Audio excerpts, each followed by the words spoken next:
back in the 90s, your Hornets team really had it going. You went Alonzo Mourning, Larry Johnson, Del Curry. You had some epic battles between you and the Bulls, especially that picture online, you guarding Michael Jordan. That picture was classic. But then again, you 5'3", how do you guard a player 6'6"? How do you guard him? Well, I mean, that's where all my guys were a foot taller than me. You know, I had Magic was 6'9", you know, when I had to play against him on more possessions than that one against Michael.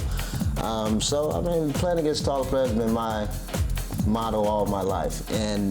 But my thing about playing against them, I'm not worried about them. I always had them worried about me. And that's where I had the advantage. That's where, you know, the size then become such a main disadvantage for me, because they couldn't just take me where they wanted to take me and do what they wanted to do with me, because I was that aggressive around that ball, and that ball could possibly be gone at any moment.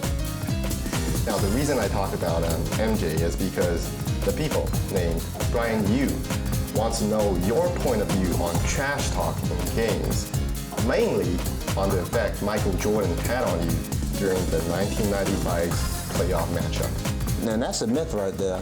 That's what somebody keep asking me that about, and that never happened. That never happened. And that never happened. That's where I'm wondering where all that came from. Well, I believe that assistant coach was the late Johnny Buck.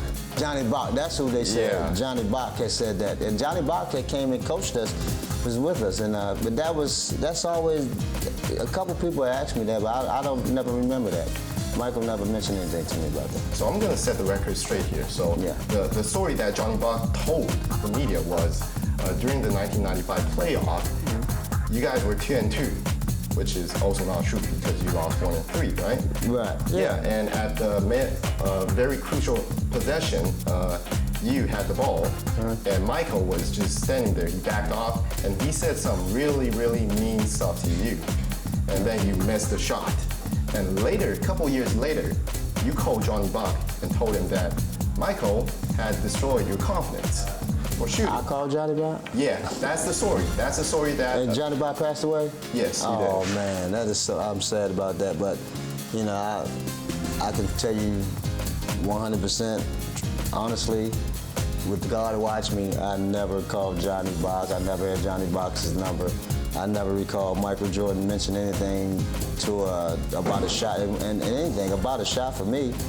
I mean, why would one shot, or if somebody say something about a shot, have an effect on me in my career? And after that series, I played 7 more years afterwards, so I don't understand where that came from. So that was kind of, you know, a little unusual that I heard that.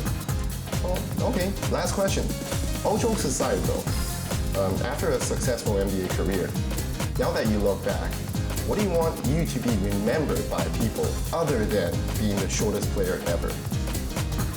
Well, a guy that had a dream and that was able to fulfill it. A kid that people had no idea the message, the thoughts that he was carrying around in his head, was able to see it come to a fruition. A young man who just enjoyed life. He had a passion for the game of basketball, but at the same time, he enjoyed inspiring others. And being able to do the things that I was able to do, and having these young people come behind us to witness it, you know, that's a remarkable thing. And for my kids was able to see it, it's a blessing in disguise.